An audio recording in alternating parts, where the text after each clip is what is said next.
Hello दोस्तों, ये हमारी सेकंड क्लास है एशियंट हिस्ट्री की। टोटल जैसे कि मैंने आपको बताया था कि टोटल एशियंट हिस्ट्री से 300 क्वेश्चन और इसी तरह से जो बाकी जो सब्जेक्ट है उन सबसे 200 300 क्वेश्चन आपके लेकर आएंगे। जिस जैसे कि समसामयिक से आपको 500 क्वेश्चन आपके लिए लेकर आए। तो इसी तरह से क्रम से चलेंगे और हर एक ऑप्शन भी एक्सप्लेन करते हुए चलेंगे, जिससे क्या अगर ठीक है, जैसे कि आपको चीजें रटनी ना पड़े, बस आप देखेंगे और आप समझ जाएंगे। और एमसीक्यू के माध्यम से होगा, तो इससे आपको कॉन्फिडेंस भी आएगा। तो पहला क्वेश्चन कह रहा है कि कौन सा जनपद है जो गंगा के पूर्वी तट पर स्थित है। तो कौन सा है? मगध। ठीक है, मगध जो जनपद है वो गंगा के पूर्वी तट पर स्थित है, जबकि बस काशी ठीक है दोनों ही गंगा के पश्चिमी तट पर है। गंगा के पश्चिमी भाग पे है, पश्चिमी तट पर। क्लियर?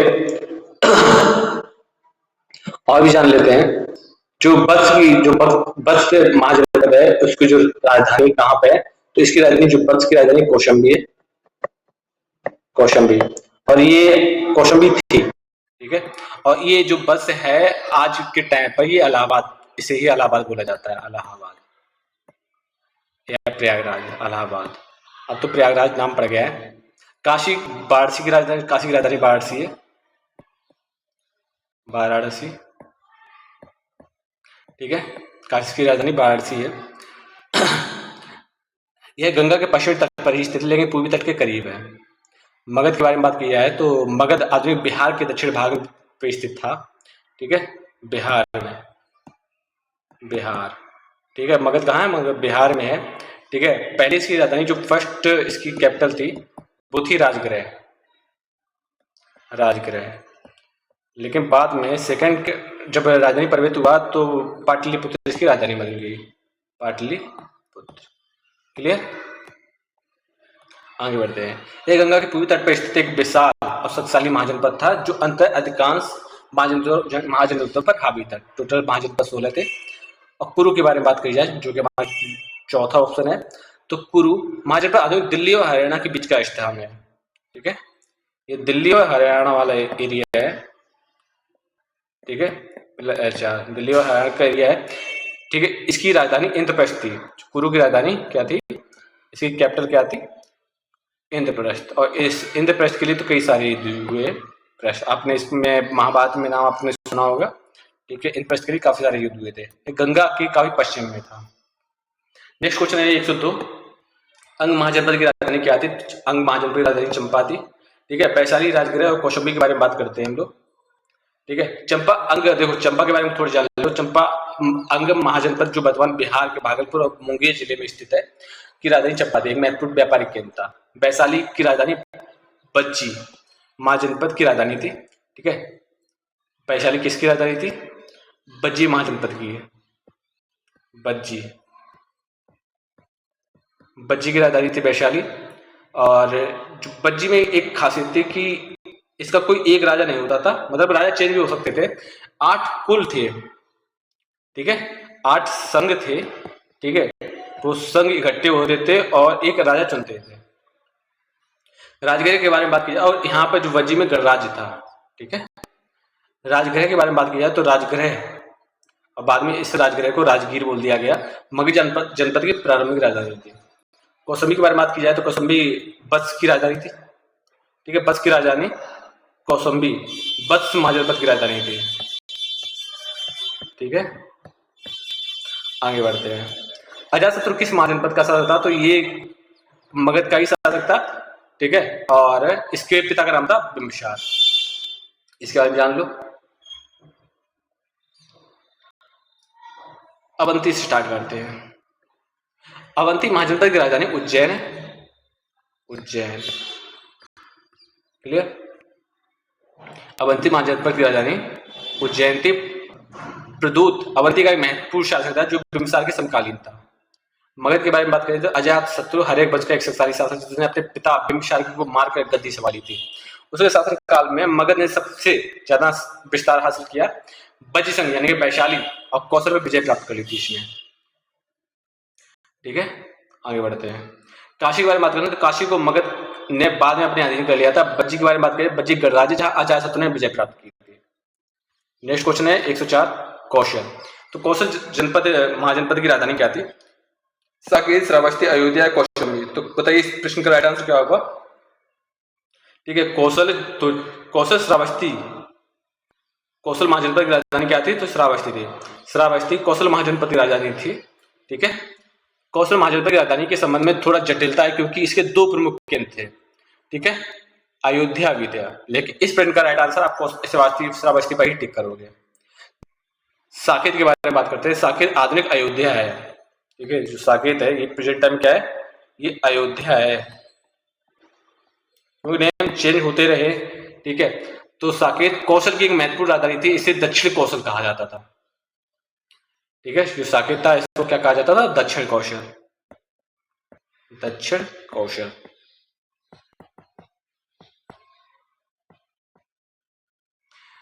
श्रावस्ती उत्तरी कौशल की राजधानी थी। श्रावस्ती किसकी थी? उत्तरी कौशल की।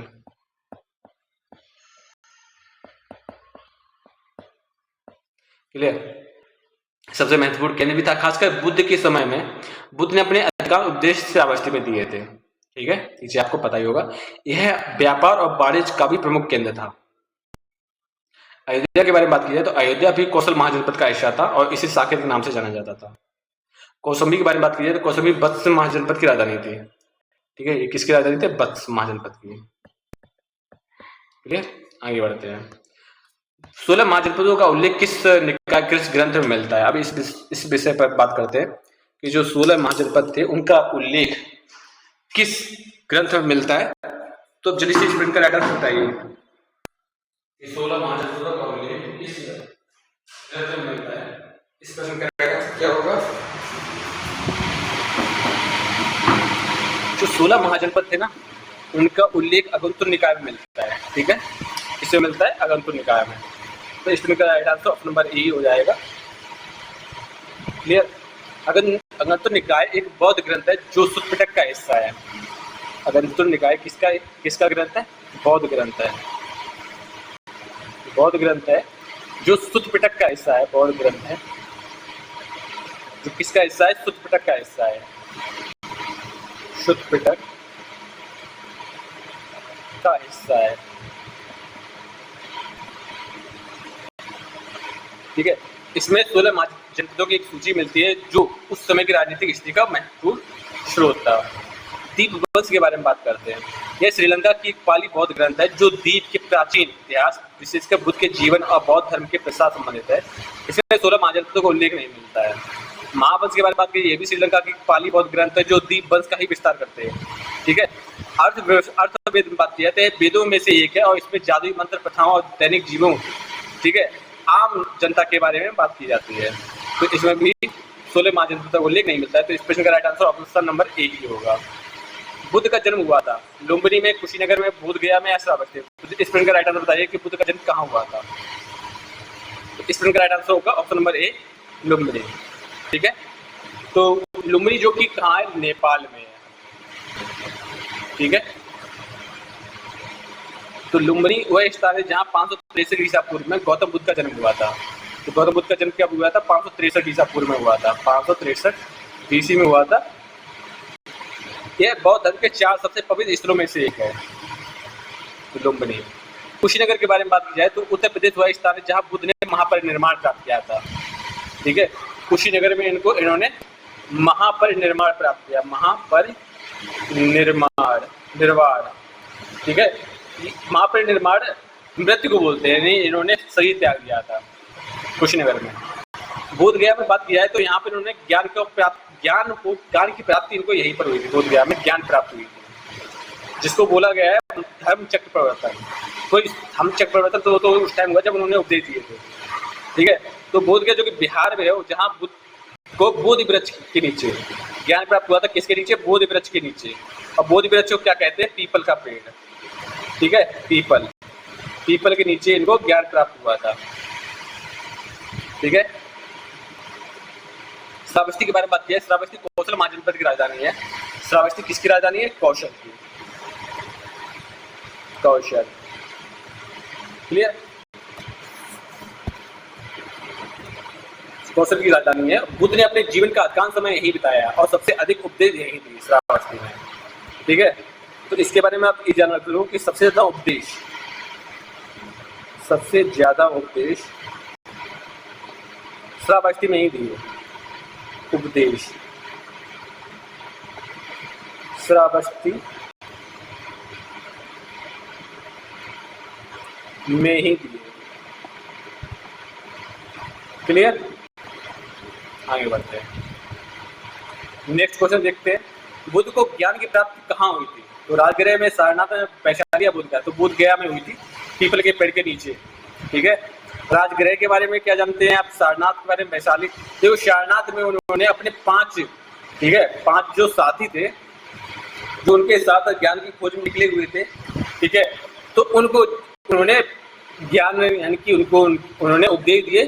ठीक है, जिसमें उन्होंने अष्टांगिक मार्ग बताया, ठीक है, और पंच महाव्रत भी बताए। तो इस चीज को बोलते हैं धम्म चक्र परिवर्तन। धम्म चक्र परिवर्तन। ठीक है, सारनाथ में उन्होंने ये बात कही थी। राजगृह के बारे में बात किया तो मगध की राजधानी थी और बुद्ध ने यहाँ कई बार भ्रमण किया और उपदेश दी, लेकिन उन्हें ज्ञान प्राप्त यहाँ नहीं हुआ था। सारनाथ जो कि पारसी के पास हुआ स्थान है जहाँ बुद्ध ने ज्ञान प्राप्त करने के बाद पहला उपदेश दिया था। इस घटना को धम्मचक्र परिवर्तन कहा गया है। वैशाली के बारे में बात कीजिए तो वैशाली किसकी राजधानी है? बज्जी की। देखो बज्जी वैशाली, नाम बज्जी वैशाली। ठीक है, बुद्ध ने यहाँ कई उपदेश दिए। बोध गया के बारे में बात कीजिए तो बिहार जो कि निरंजन नदी के तट पर, देखो बोध गया में बोध वृक्ष के नीचे यानी पीपल वृक्ष के नीचे इनको विद्युत या निर्वाण प्राप्त हुआ। ये बात सबको समझ में आती है। ठीक है, अब एक चीज और याद रखो कि नदी कौन सी थी? तो वो थी निरंजना नदी। ठीक है, निरंजना नदी के तट पर या किनारे, निरंजना नदी के किनारे। क्लियर? आगे बढ़ते हैं। नेक्स्ट क्वेश्चन है 108। गौतम बुद्ध ने प्रथम उपदेश कहाँ दिया था? तो सारनाथ में दिया था। ठीक है, तो सारनाथ जो कि वार्षिक स्थान है जहाँ बुद्ध ने अपने पहले 5 शिष्यों को अपना पहला धर्मोपदेश दिया। इस घटना को धम्म चक्र परिवर्तन यानी कि धर्म के पहिए को गति देना कहा गया है। ठीक है, कितनों को दिया था? 5 लोगों को दिया था। वैशाली, श्रावस्ती और कुशीनगर के बारे में बात की जाए तो वैशाली में इन्होंने कई उपदेश दिए। प्रवास का एक महत्वपूर्ण स्थान था, लेकिन पहला उपदेश यहाँ नहीं दिया। श्रावस्ती में उन्होंने सबसे ज्यादा उपदेश दिए हैं और सबसे ज्यादा टाइम तक यहाँ पर रहे भी थे, लेकिन उन्होंने अपना पहला उपदेश यहाँ नहीं दिया था। कुशीनगर के बारे में बात किया तो कुशीनगर वह स्थान जहाँ बुद्ध का महापरिनिर्वाण हुआ। ठीक है, महापरिनिर्वाण।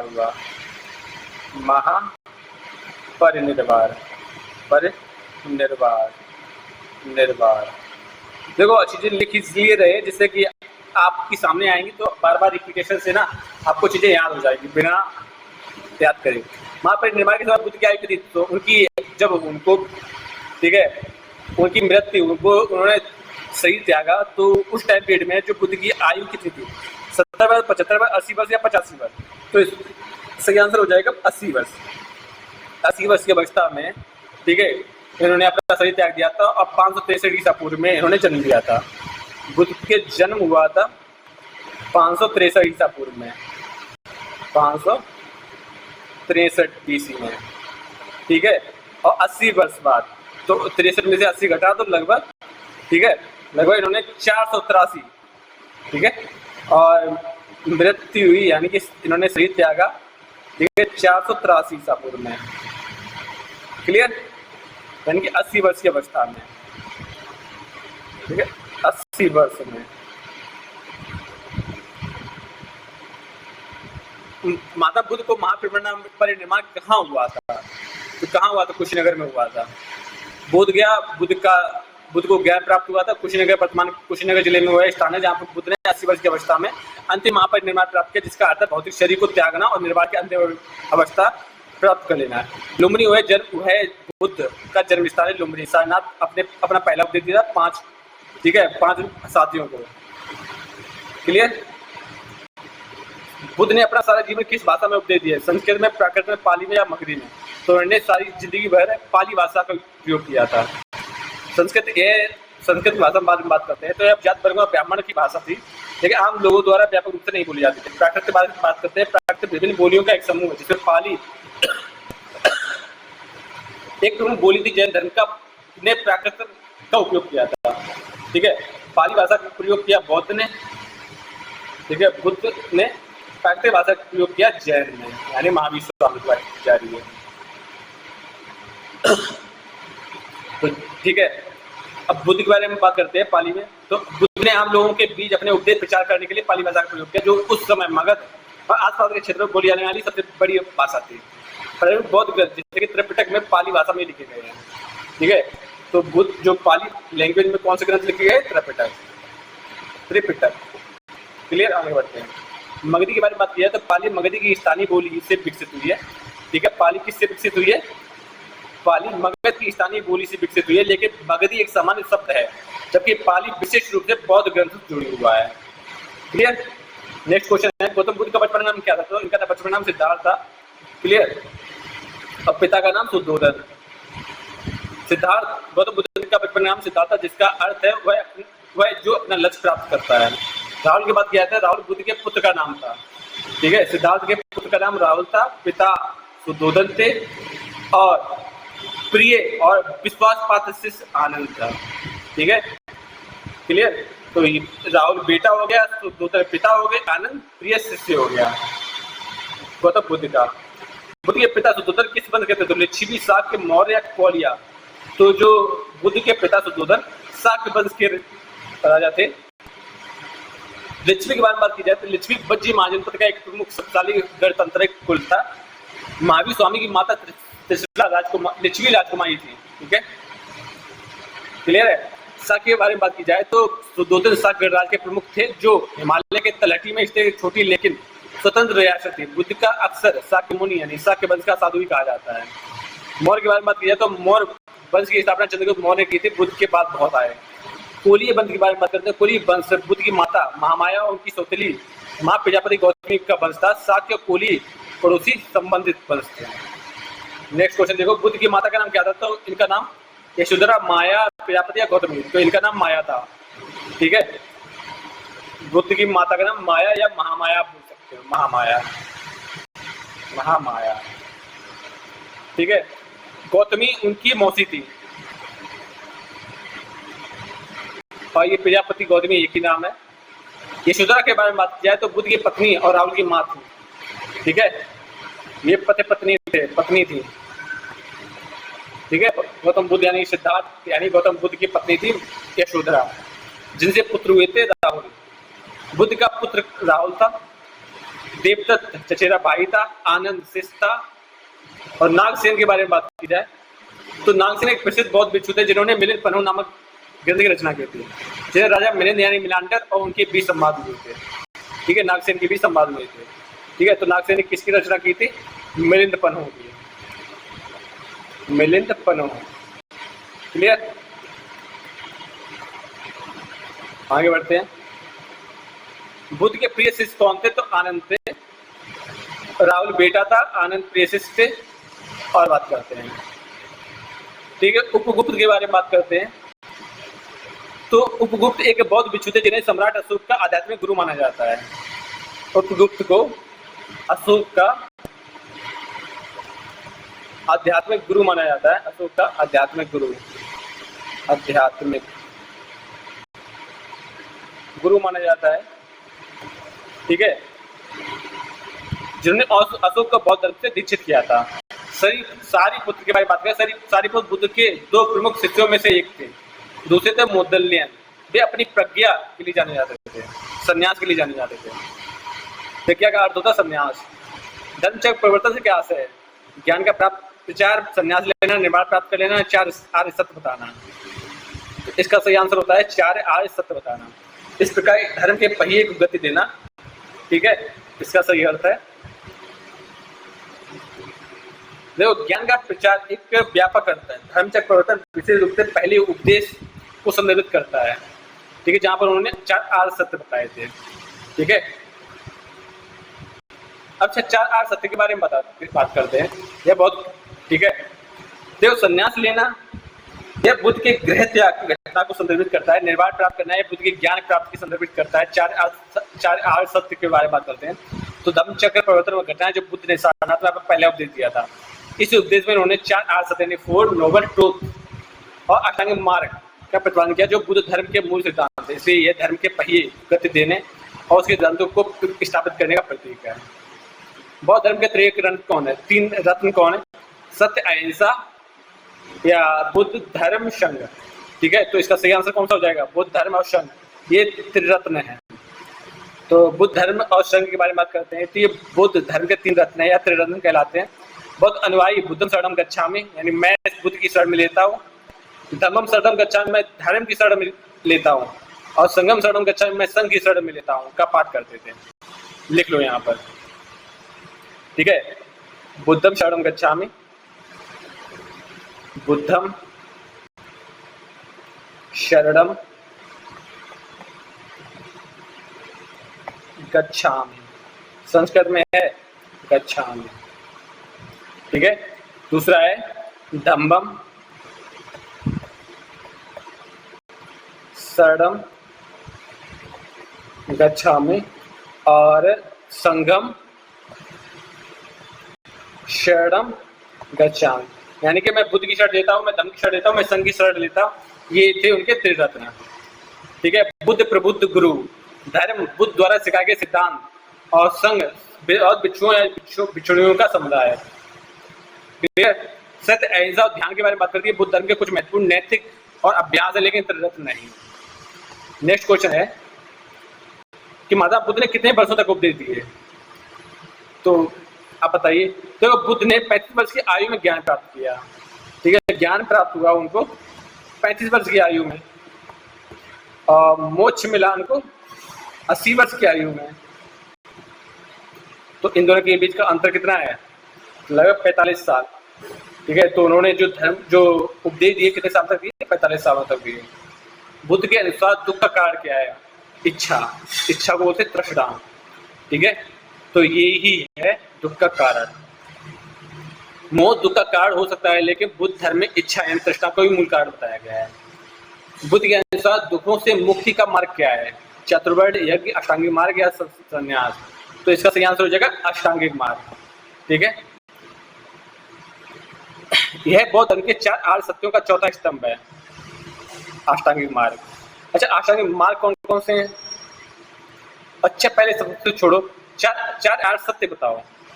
आपसे पूछा जाए बताइए 4 आर्य सत्य के बारे में, तो क्या बताओगे? चलो ठीक है, पहले इनको ऑप्शन को कर लेते हैं। चातुर्वर्ण, यह हिंदू समाज की बड़ी व्यवस्था से संबंधित है। चातुर्वर्ण, ठीक है, 4 वर्ण की बात। यह वैदिक धर्म और हिंदू धर्म के अनुष्ठानिक प्रथाएं हैं। अष्टांगिक मार्ग के बारे में बात करते हैं। तो बुद्ध ने दुखों से मुक्ति यानी निर्वाण प्राप्त करने के लिए अष्टांगिक मार्ग, ठीक है, अष्टांगिक मार्ग यानी कि 8 फोल्ड पथ का प्रतिपादन किया, जिसमें सम्यक दृष्टि, सम्यक संकल्प, सम्यक वाक, सम्यक कर्म, सम्यक आजीवन, सम्यक व्यायाम, सम्यक स्मृति और सम्यक समाधि शामिल है। तो अष्टांगिक मार्ग लिख लो।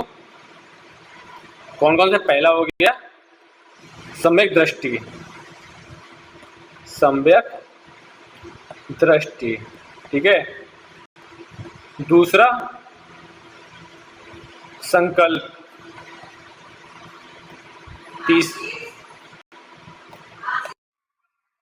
तो अष्टांगिक मार्ग देखो, सम्यक दृष्टि, सम्यक संकल्प, सम्यक वाक, ठीक है, ये तीसरा हो गया सम्यक वाक, सम्यक कर्म,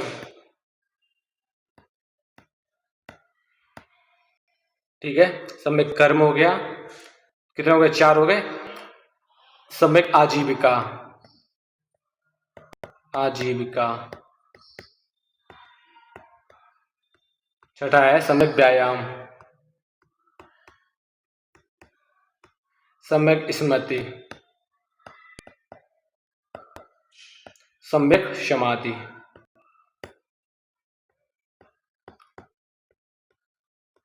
तो ये है अष्टांगिक मार्ग, जिनसे, ठीक है, जिनसे दुखों से मुक्ति पाई जा सकती है। फिर से देखो, सम्यक दृष्टि, सम्यक संकल्प, सम्यक वाक, सम्यक कर्म, सम्यक आजीविका, सम्यक व्यायाम, सम्यक स्मृति और सम्यक समाधि। संन्यास के बारे में बात किया है। संन्यास व्यक्तिगत रूप से जीवन त्यागना है, लेकिन बौद्ध धर्म में मध्यम मार्ग पर जोर दिया गया जाता है, जिसमें केवल संन्यास ही एकमात्र नहीं है, ठीक है। बौद्ध धर्म में किसका तात्पर्य सही आजीविका से है? समय वाक, समय आजीव, समय कर्म या समय दृष्टि? तो इसका सही आंसर क्या हो जाएगा? समय आजीव, ठीक है। ये अष्टांग मार्ग के एक भाग से संबंधित है। सम्यक वाक् का मतलब राइट टू स्पीच, यानी झूठ ना बोलना, कठोर शब्द ना कहना, निंदा ना करना, व्यर्थ की बात ना कहना। सम्यक राइट टू राइट लिवलीहुड, ऐसी व्यवसाय या पेशा अपनाना जिससे किसी का नुकसान ना हो। अहिंसा ना फैले, नैतिक तरीके से जीवन यापन करना, उसी तौर पर आज सही आजीविका से संबंधित वर्क करना। सम्यक कर्म बात करते हैं तो राइट एक्शन, चोरी ना करना, हत्या न करना, चोर ना बनना। समय दृष्टि के बारे में बात की जाए तो 4 सत्यों को समझना और सही दृष्टिकोण रखना, ये इनके हैं। ठीक है, सही बात बोलना, अच्छे से जीवन यापन करने के लिए सही व्यवसाय चुनना, अच्छे कर्म करना, चोरी ना करना, ये सब चीजें आती है। समय 4 सत्यों को सही समझना और सही दृष्टिकोण रखना, ये है 4। ठीक है, ये अष्टांग मार्ग के भाग हैं। इनमें से 4 हमने आपको दिखा दिए, बाकी 4 आप समझ सकते हैं। नेक्स्ट देखो, नेक्स्ट क्वेश्चन है कि बुद्ध की कौन सी शाखा है जो महायान कहलाती है।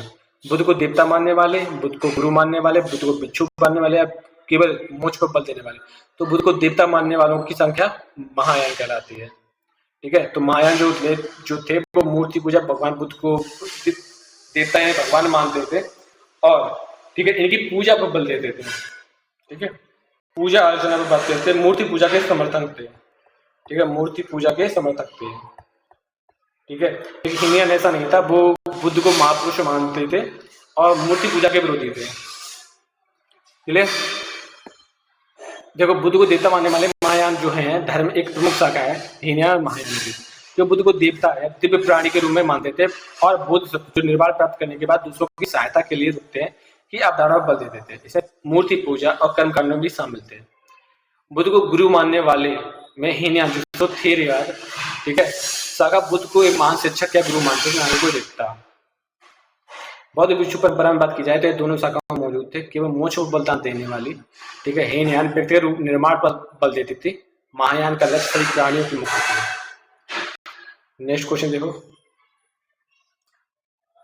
इस प्रश्न का राइट आंसर क्या हो जाएगा? ऑप्शन नंबर ए हो जाएगा। बौद्ध धर्म की 2 प्रमुख शाखाएं कौन कौन सी थी? तो Hinayana, Mahayana. Clear? Option number B. प्रथम बौद्ध संगीति कहाँ हुई थी? तो कहाँ हुई थी? राजगृह में हुई थी। ठीक है, और कल्प, ठीक है, किसकी अध्यक्षता में हुई थी? अजातशत्रु की अध्यक्षता में हुई थी। और इसका करवाया किसने था? कल ही आपको बताया है, आप इस कमेंट बॉक्स में इसका नाम, ठीक है, नाम लिखिएगा। वैशाली, पाटलिपुत्र और कुशीनगर है। अच्छा, पहली देखो, पहली जो बौद्ध संगीति में अजातशत्रु, ठीक है, अजातशत्रु। दूसरी हुई थी कालाशोक, तीसरी हुई थी अशोक, चौथी हुई थी कनिष्क। ठीक है, तो ये क्रम है जिन जिन लोगों ने बौद्ध संगीतियां करवाई थी। पहली अजातशत्रु वाली हुई थी राजगृह में। ठीक है, अब बताइए दूसरी वाली किसमें हुई थी? अच्छा, राजगृह में पहली बौद्ध संगीत थी बुद्ध के महान परिनिर्माण के तुरंत बाद लगभग 483 ईसा पूर्व में हुई थी। कब हुई थी? 483 ईसा पूर्व में, 483 में। और लगभग 100 साल बाद कालाशोक के टाइम पे हुई थी 383 ईसा पूर्व में। ठीक है, वैशाली की बात की जाए तो वैशाली ये द्वितीय स्थान था जहां पर कालाशोक द्वारा करवाया गया था। ठीक है, अच्छा की थी कालाशोक ने, और संगीति वैशाली में आयोजित की गई थी। पाटलिपुत्र तृतीय स्थान था। तो राजगृह पहला, वैशाली द्वितीय, पाटलिपुत्र तृतीय, और कनिष्क, ठीक है, कनिष्क ने जो की थी कश्मीर साइड में, ठीक है, वो चौथी और अंतिम थी बौद्ध संगीति। ये आगे बढ़ते हैं। प्रथम बौद्ध संगीति किस राजा के समय हुई थी? अजातशत्रु के समय हुई थी। और कालाशोक दूसरा था, और तीसरा बिम्बिसार के टाइम नहीं हुआ था। ठीक है, आपसे पूछा जाता कि भगवान बुद्ध किसके समकालीन थे? तो अजातशत्रु के थे। वैसे बिम्बिसार के भी थे, लेकिन जब जो मरे वो मतलब निर्वाण प्राप्त किया तो उस टाइम पे अजातशत्रु राजा था। और अशोक के टाइम पर पीरियड में तीसरी बार किया था, और उसके बाद कनिष्क आए थे। आगे बढ़ते हैं। द्वितीय बौद्ध संगीति कहाँ आयोजित की? तो द्वितीय बौद्ध संगीति आयोजित की गई थी वैशाली में। ठीक है, और राजगृह में पहला, द्वितीय वैशाली में, और तीसरा पाटलिपुत्र में। ठीक है, कुशीनगर में तो इनको निर्वाण प्राप्त हुआ था बहुत गौतम बुद्ध को। आगे बढ़ते हैं। तृतीय बौद्ध संगीति किस राजा के शासन में हुई थी? तृतीय बौद्ध संगीति किस राजा के शासन में हुई थी, इस बात करते हैं। तो तृतीय बौद्ध संगीति अशोक के टाइम पीरियड में हुई थी। अशोक राजा थे उस टाइम पीरियड में। बिंबिसार के बारे में बात करते हैं। बिंबिसार बुद्ध के समकालीन थे, ठीक है। अजातशत्रु के समय प्रथम बौद्ध संगीति। देखो, बिंबिसार बुद्ध के समकालीन थे, और अजातशत्रु भी अगर ऑप्शन में आ जाए तो आप अजातशत्रु को टिक करेंगे, ठीक है। इस चीज को ध्यान रखना, क्योंकि दोनों ही बुद्ध के समकालीन थे। अगर ऑप्शन में दोनों ही आ जाए तो आप अजातशत्रु पे टिक करोगे। अशोक के बारे में बात किया है तो लगभग 250 ईसा पूर्व में, ठीक है, यहाँ पर हुई थी, इनके टाइम पीरियड में हुई थी। आगे बढ़ते हैं। और अशोक ने क्या किया था? अशोक ने 2 बार टाला था हीनयान और महायान को बंटने से रोका था। कालाशोक के बारे में बात की तो इन्होंने द्वितीय बौद्ध संगीति आयोजित करवाई थी। नेक्स्ट क्वेश्चन है, तृतीय बौद्ध संगीति का प्रमुख उद्देश्य क्या था? ठीक है, धर्म का विस्तार करना, हीनयान व महायान में अंतर बिच्छुओं को शिक्षित करना, विनय पिटक का संवाद करना। तो हीनयान और महायान में जो है अंतर नहीं था, धर्म का विस्तार या बच्चों को शिक्षित करना, विनय पिटक का संपादन करना। तो इसमें कौन सा सही आंसर होगा? देखो, तृतीय बौद्ध संगीति का उद्देश्य धर्म का विस्तार करना था, ठीक है, संघ में अनुशासन स्थापित करना था। धर्म का विस्तार यानी तृतीय बौद्ध संगीति का एक प्रमुख उद्देश्य संघ में उत्पन्न हुए आंतरिक भेदभाव को दूर करना, बौद्ध धर्म को अधिक व्यवस्थित करना था।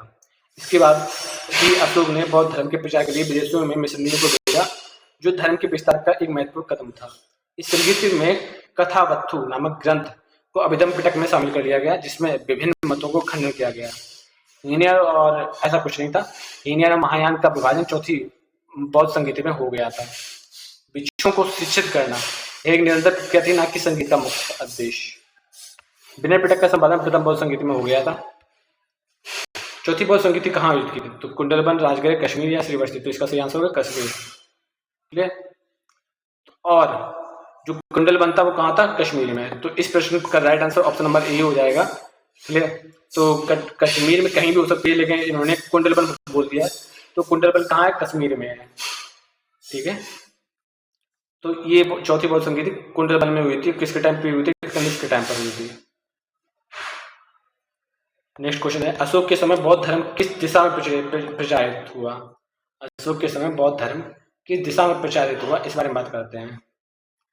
उत्तर में, दक्षिण में, पश्चिम में या पूर्व में? तो इसका सही आंसर हो जाएगा, क्या हो जाएगा? उत्तर में या दक्षिण में? देखो, जो बौद्ध अशोक के समय बौद्ध धर्म दक्षिण साइड में ज्यादा हुआ, ठीक, अन्य दिशा में भी हुआ, लेकिन दक्षिण साइड में ज्यादा हुआ। अशोक ने बौद्ध धर्म के प्रसार के लिए व्यापक प्रयास किए, उन्होंने न केवल, क्योंकि देखो दक्षिण में क्या है? श्रीलंका है। और श्रीलंका में इन्होंने महेंद्र और अपनी बेटी संघमित्रा भेजी थी। श्रीलंका,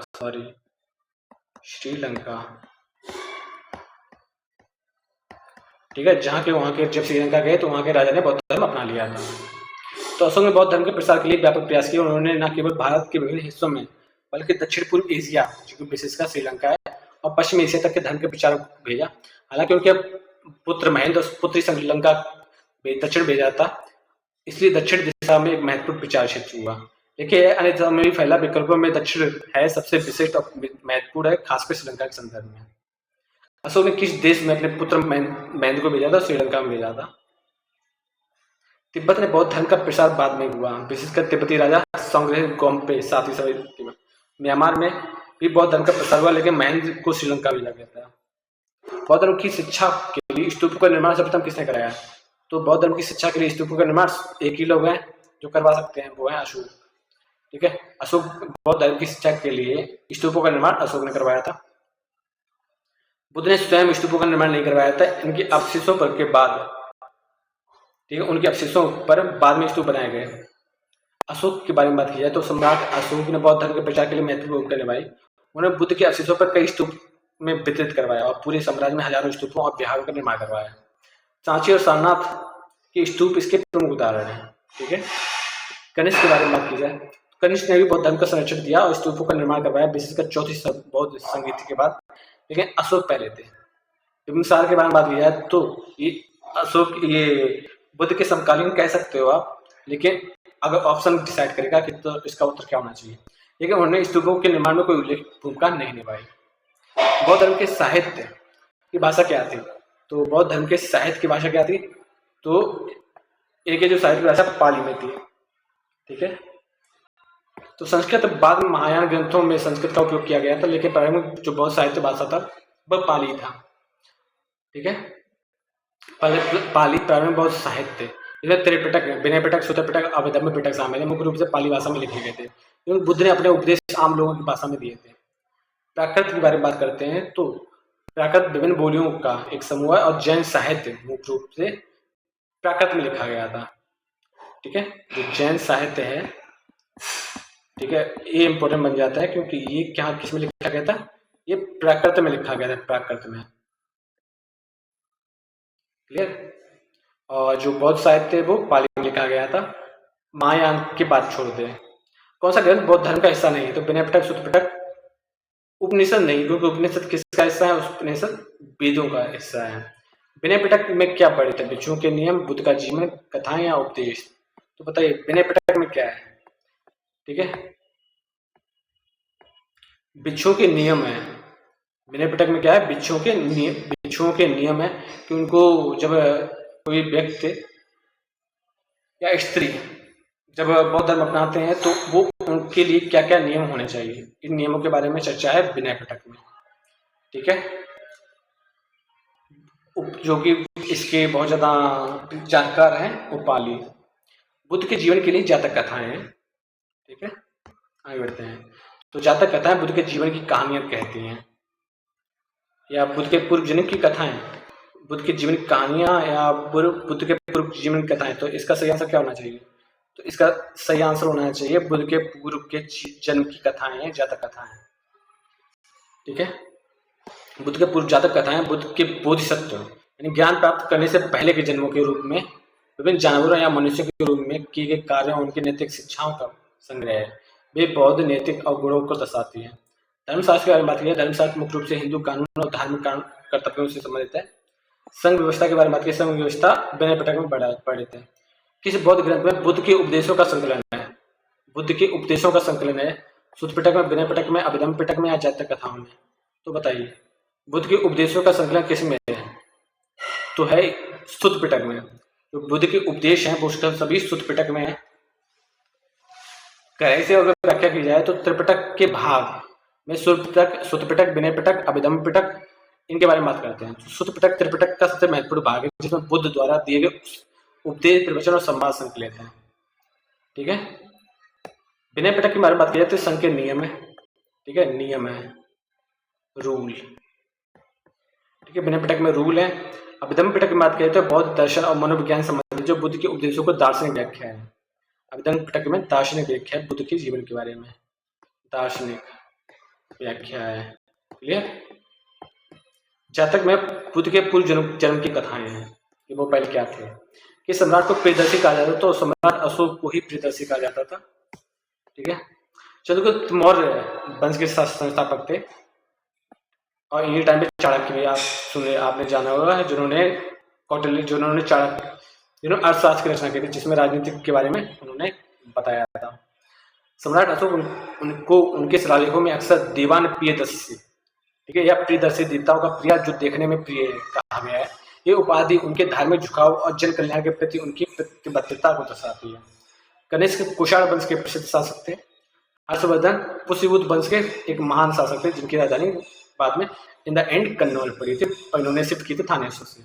अशोक के धर्म प्रचार में कौन सा माध्यम का प्रयोग हुआ, तो शिलालेख व स्तंभ माध्यम का प्रयोग हुआ था अशोक के धर्म प्रचार के संबंध में। क्लियर। आगे बढ़ते हैं। ठीक है, अब क्वेश्चन आता है 141 पर। प्रसिद्ध सारनाथ स्तूप किससे संबंधित है, महावीर से, बुद्ध से, कनिष्क से, अशोक से। तो जल्दी से इस प्रश्न का राइट आंसर दीजिए कि जो प्रसिद्ध सारनाथ स्तूप है तो किससे संबंधित है, तो वो है बुद्ध से, क्योंकि बुद्ध सारनाथ स्तूप है वो बुद्ध से संबंधित है। क्यों है, क्योंकि यहाँ पर उन्होंने सबसे पहले उपदेश दिए थे। ठीक है, अपने 5 जो साथी कह सकते हो या 5 और भी लोग ऋषि थे जो ज्ञान की खोज में निकले थे। ठीक है, उनको महावीर, ठीक है, महावीर स्वामी, बुद्ध अलग हैं, कनिष्क अलग हैं और अशोक अलग हैं। तो सारनाथ जो स्तूप है वो गौतम बुद्ध संबंधित है। और ये किसके द्वारा बनवाया गया था, तो ये अशोक के द्वारा बनवाया गया था। जो सारनाथ स्तूप किसके द्वारा बनवाया गया था? ठीक है, वो अशोक के द्वारा बनवाया गया था, अशोक के द्वारा। क्लियर? तो सारनाथ स्तूप जो है अशोक के द्वारा बनवाया गया था।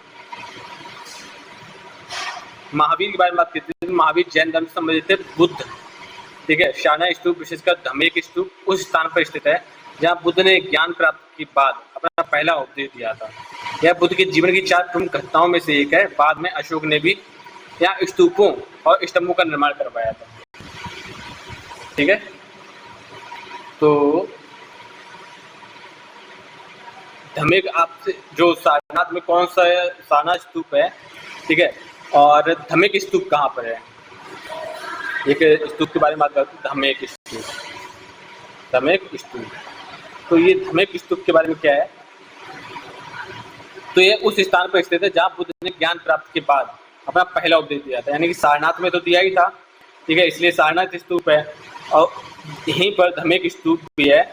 ठीक है, ये उस जगह पर जहाँ पर खड़े होकर उन्होंने अपने 5 लोगों को ज्ञान दिया था। कनिष्क के बारे में बात की जाए तो कनिष्क ने स्तूपों का निर्माण करवाया, लेकिन सारनाथ का संबंध मुख्य रूप से बुद्ध के प्रथम उपदेश संबंधित है। अशोक के बारे में बात की जाए तो अशोक ने सारनाथ में एक स्तंभ बनवाया। ठीक है, अशोक ने सारनाथ में एक स्तंभ बनवाया जिस पर प्रसिद्ध सिंह शीर्ष था, जो भारत का राष्ट्रीय प्रतीक था। और बाद में उन्होंने भी स्तूपों का निर्माण करवाया। तो स्तूप मुख्य रूप से बुद्ध संबंधित घटना का स्मारक है, और अशोक ने इसका पुनरुत्थान और विस्तार किया। नेक्स्ट क्वेश्चन देखो कि बुद्ध महाजनपद में बौद्ध धर्म का सर्वप्रथम संरक्षण प्राप्त था। किस महाजनपद बौद्ध धर्म को सर्वाधिक संरक्षण प्राप्त था? मगध, बज्जी, पांचाल या काशी? इसका सही आंसर हो जाएगा मगध। ठीक है,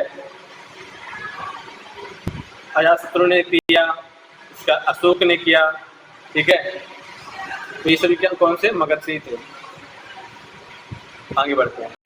देखो मगध वह महाजनपद था जिसने बौद्ध धर्म को सर्वाधिक संरक्षण प्राप्त प्रदान किया। बिम्बिसार, अजातशत्रु, विशेष रूप से सम्राट अशोक, जिसने मगध के शासकों ने बौद्ध धर्म का संरक्षण किया। ठीक है, कौन कौन थे? बिम्बिसार हो गए, और कौन हो गए? अजातशत्रु हो गए, और कौन हो गए? सम्राट अशोक हो गए, अशोक। ठीक है, तो इन लोगों ने क्या किया कि बौद्ध धर्म को संरक्षण दिया था। संघ के लिए बिहार बनवाया इन्होंने, धर्म के प्रचार के लिए दूर दूर तक लोगों को भेजा, धर्म प्रचारक को भेजा। बौद्ध धर्म जन्म का भी इसी क्षेत्र में हुआ था, बौद्ध धर्म का जन्म भी इसी क्षेत्र में हुआ था। बज्जी के बारे में बात की जाए तो बज्जी संघ का एक गणराज्य है। बज्जी संघ एक गणराज्य है, और बुद्ध ने यहाँ भी भ्रमण किया, लेकिन मगध जैसा संरक्षण नहीं मिल पाया। पंचाल के बारे में बात की जाए तो पंचाल एक महत्वपूर्ण 5 जनपद है, लेकिन बौद्ध धर्म का विशेष संरक्षण यहाँ पे नहीं था। काशी भी एक महत्वपूर्ण केंद्र था, लेकिन मगध जितना नहीं था। बुद्ध के अनुसार मध्यम मार्ग का आशय क्या है? ना अधिक तपस्या, ना अधिक भूख, संतुलित आहार, संयमित जीवन या आत्मसंयम। तो इसका सही आंसर होगा ना अधिक तपस्या और ना अधिक भूख। ठीक है, ये बुद्ध का मध्यम मार्ग है, ना ही ज्यादा तपस्या और ना ही ज्यादा भूख। देखो, ना अधिक तपस्या और ना अधिक भूख का क्या अर्थ है? बुद्ध ने चरम तपस्या जो उन्होंने स्वयं की थी, और अत्यधिक भोग विलास दोनों का खंडन किया।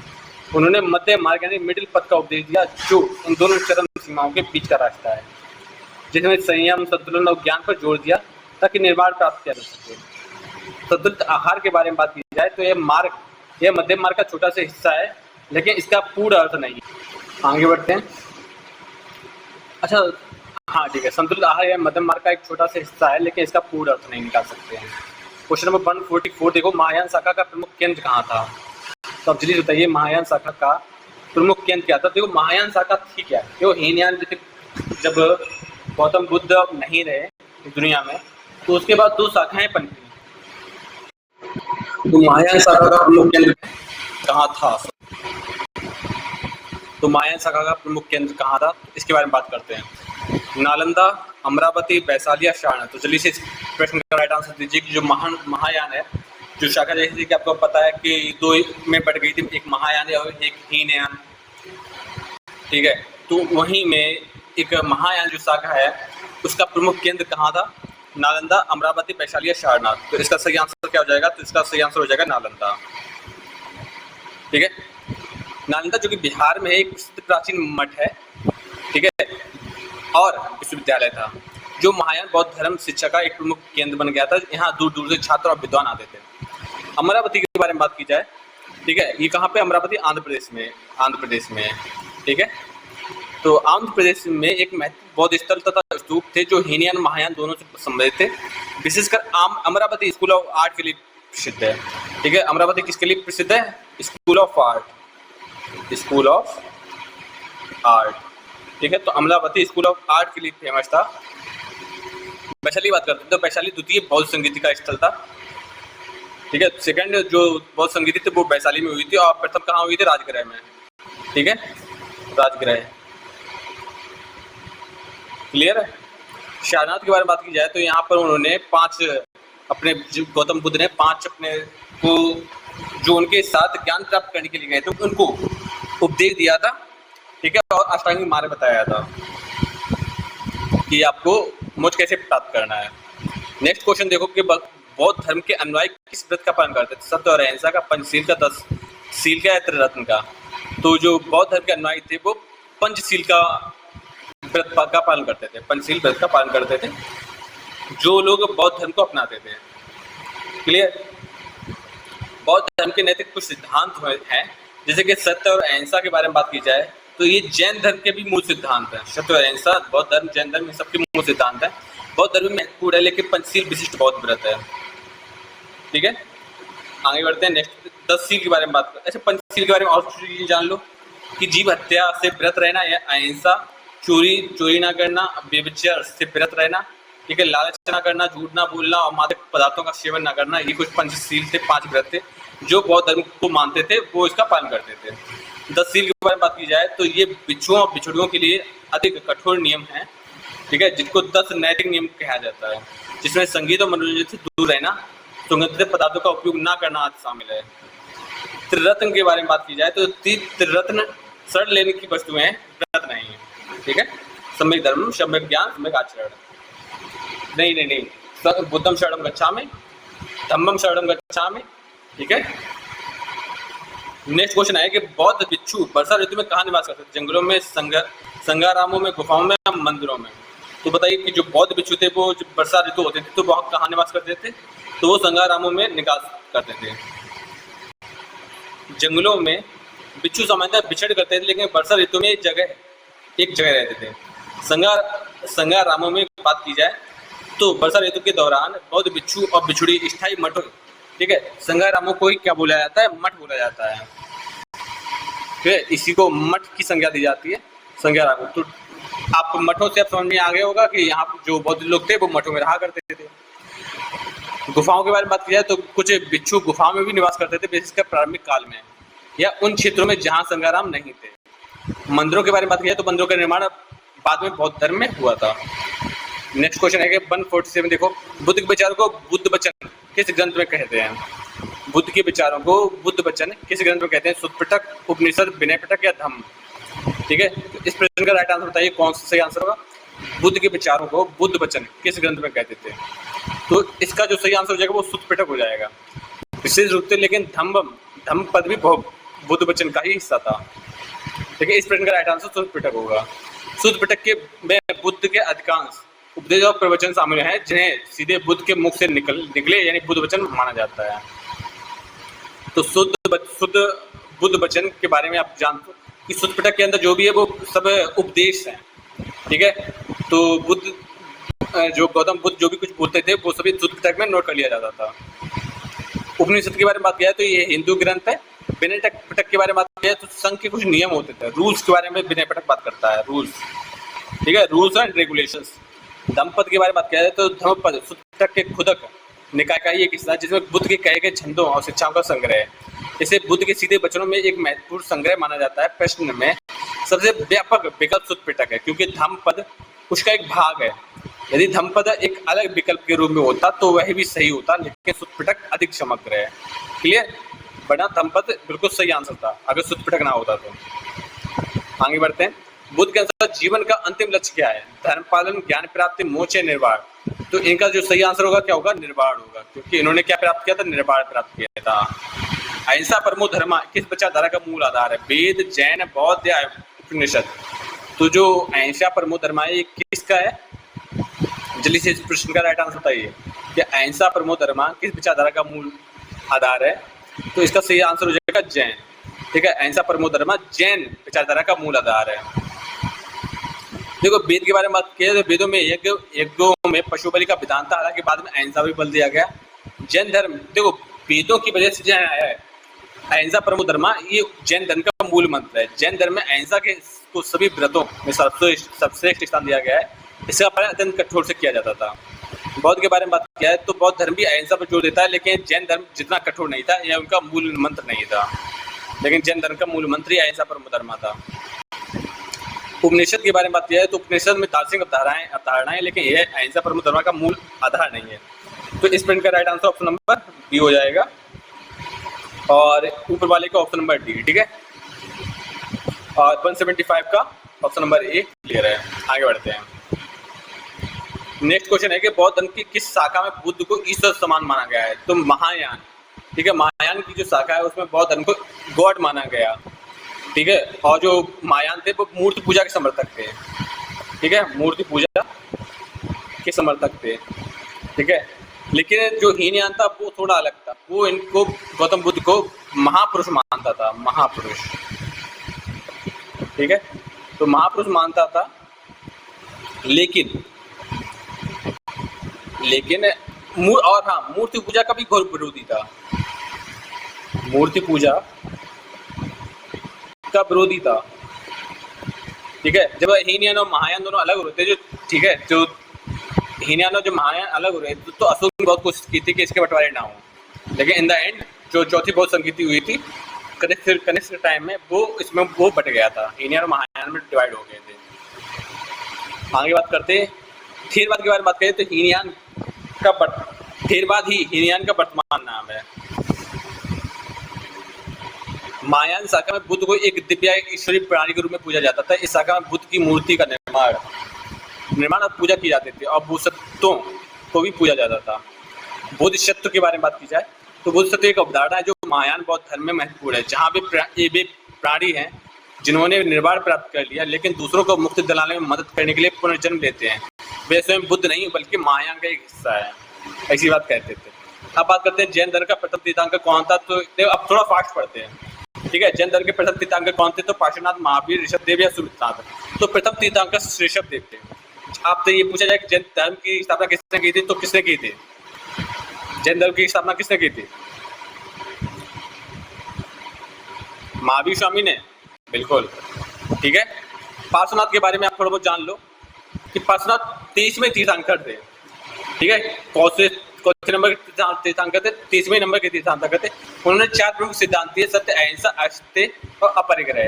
ठीक है, ये इनके लिए बहुत ज्यादा महत्वपूर्ण हो जाता है। ये 30वें तीर्थंकर थे, और पार्श्वनाथ जो सबसे ज्यादा दिया था, तो 4 प्रमुख सिद्धांत दिए थे। 4 प्रमुख सिद्धांत दिए, 4 सिद्धांत दिए थे, जिनमें ब्रह्मचर्य जो महावीर स्वामी ने जोड़ा था, सिद्धांत दिए थे। और कुछ ब्रह्म सत्य कौन कौन, वो जो सिद्धांत 4 कौन कौन थे। पहला था सत्य, दूसरा अहिंसा, तीसरा अस्तेय, और चौथा अपरिग्रह। अपरिग्रह का अर्थ होता है कुछ भी चीज इकट्ठा ना करना। अस्तेय में होती है चोरी ना करना। ठीक है, ये सभी चीजें थी। महावीर के बारे में बात की जाए तो महावीर जो थे वो 24वें तीर्थंकर थे, जो कि अंतिम तीर्थंकर थे। उन्होंने जैन धर्म का वास्तविक संस्थापक माना जाता है, क्योंकि जैन सिद्धांतों को व्यवस्थित और व्यापक रूप से प्रचारित किया था। ऋषभदेव के बारे में बात की जाए तो ऋषभदेव या इनको आदिनाथ भी बोला जाता था। ठीक है, जैन धर्म के प्रथम तीर्थंकर थे। उन्होंने उल्लेख ऋग्वेद में भी मिलता है, उनका ये उल्लेख ऋग्वेद में भी मिलता है, जो जैन धर्म की प्राचीनता को दर्शाता है। सुमितनाथ के बारे में बात की जाए तो सुमितनाथ जैन धर्म के 5वें तीर्थंकर थे। ठीक है, ये कौन से नंबर तीर्थंकर थे, 5वें तीर्थंकर थे सुमितनाथ। जैन धर्म के 24वें तीर्थंकर कौन से, महावीर स्वामी थे, और पहले ऋषभदेव थे। ठीक है, 30वें पार्श्वनाथ थे। नेमिनाथ के बारे में बात थोड़ा बहुत जान लो। ठीक है। तो नेमिनाथ 22वें तीर्थंकर थे। तो 22, 23 और 24। 22वें नंबर के थे नेमिनाथ, 23वें नंबर पार्श्वनाथ और 24वें नंबर के थे महावीर स्वामी। और इन्होंने ही एक और सिद्धांत जोड़ा था जिसको बोलते हैं ब्रह्मचर्य। महावीर स्वामी का जन्म कहाँ हुआ था? वैशाली, कुंडग्राम, राजगृह या लुम्बिनी? तो बताइए, इस लुम्बिनी में तो गौतम बुद्ध का जन्म हुआ था, ठीक है। तो महावीर स्वामी का जन्म कहाँ हुआ था? पावापुरी? जल्दी से स्टूडेंट का राइट आंसर बताइए। तो महावीर स्वामी का जन्म कुंडग्राम में हुआ था, ठीक है। वैशाली के बारे में बात करते हैं तो वैशाली बच्च संघ की राजधानी थी और कुंडग्राम वैशाली के पास स्थित है। कुंडग्राम के बारे में बात करते हैं। महावीर स्वामी का जन्म जो था वो 540 ईसा पूर्व में हुआ था, ठीक है। 540 BC में हुआ था। कुछ स्रोतों के था 599 भी है। वैशाली के पास कुंडग्राम जो कि वर्तमान बिहार में है। राजगृह मगध की राजधानी थी। लुम्बिनी, भगवान गौतम बुद्ध का जन्म लुम्बिनी में हुआ था। आगे बढ़ते हैं। महावीर स्वामी का बचपन का नाम क्या था? महावीर स्वामी का नाम बचपन का वर्धमान था, ठीक है। सिद्धार्थ का आगे चल के क्या नाम पड़ा? तो गौतम बुद्ध पड़ा। राहुल गौतम बुद्ध के पुत्र थे और पार्श्वनाथ थे वो 23वें तीर्थंकर थे, ठीक है। तीर्थंकर थे 23वें तीर्थंकर। उम्मीद है आपको ये चीजें क्लियर हो रही होंगी और आपको देखते ही सब मतलब पूरा चैप्टर आपको समझ में आ रहा होगा। महावीर स्वामी किस वंश से संबंधित थे? तो देखो, जो गौतम बुद्ध थे वो शाक्य वंश से संबंधित थे, लेकिन जो महावीर स्वामी थे वो इक्ष्वाक या लिच्छवी। तो वो किस वंश से संबंधित? वो जनतांत्रिक, जंत्रिक, ठीक है, जिसको बोलते हैं ज्ञात्रक, ठीक है। इसको बोलते हैं क्षत्रिय। ज्ञात्रक को ही जंत्रिक को बोलते हैं क्षत्रिय, ठीक है। क्या बोलेंगे? क्षत्रिय। तो जो महावीर स्वामी थे वो क्षत्रिय थे, ठीक है। ज्ञात्रक या जंत्रिक वंश से संबंधित रखते थे। शाक्य के बारे में बात की जाए तो शाक्य गौतम बुद्ध का जन्म शाक्य वंश में हुआ था। लिच्छवी के बारे में बात की जाए तो इनकी जो माता थी त्रिशला, वो, ठीक है, महावीर की माता त्रिशला लिच्छवी राजकुमारी थी। उनके पिता ज्ञात्रक कुल के थे, ठीक है। तो लिच्छवी जो थी उनके पिता किस कुल के थे? ज्ञात्रक कुल के, यानी कि महावीर स्वामी के कुल के थे। तो शाक्य हो गया, लिच्छवी हो गई। इक्ष्वाक के बारे में बात करते हैं। इक्ष्वाक एक प्राचीन सूर्यवंशम था जो भगवान राम संबंधित थे। जैन परंपरा के अनुसार प्रथम तीर्थंकर ऋषभ देव भी इक्ष्वाक वंश संबंधित थे। आगे बढ़ते हैं। महावीर स्वामी को ज्ञान कहाँ प्राप्त हुआ? देखो, गौतम बुद्ध को ज्ञान बोध गया में प्राप्त हुआ था, पीपल के पेड़ के नीचे, बोधि वृक्ष के नीचे, जिसको बोलते हैं। महावीर स्वामी को ज्ञान प्राप्त कहाँ हुआ था? उनको हुआ था जंबिक ग्राम में, ठीक है। जंबिक ग्राम में महावीर स्वामी को ज्ञान की प्राप्ति हुई थी। पावा के बारे में बात करते हैं तो पावापुरी वह स्थान जहाँ महावीर स्वामी का महापरिनिर्वाण हुआ। देखो, पावापुरी में महावीर स्वामी को महापरिनिर्वाण प्राप्त हुआ। परिनिर्वाण प्राप्त हुआ किस जगह पे? पावापुरी में, ठीक है। और कुशीनगर में किसको महापरिनिर्वाण प्राप्त हुआ था? गौतम बुद्ध को, ठीक है। गौतम बुद्ध को कुशीनगर में प्राप्त हुआ था। पावा में महावीर स्वामी को प्राप्त हुआ था। मृगकट के बारे में बात करते हैं। यह एक अन्य स्थान है जिसका उल्लेख बौद्ध ग्रंथों में मिलता है।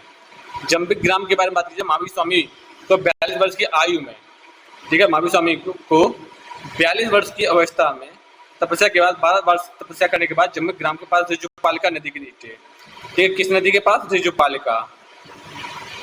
ये क्वेश्चन आ जाता है, ऋजुपालिका, ठीक है। तो ऋजुपालिका नदी के तट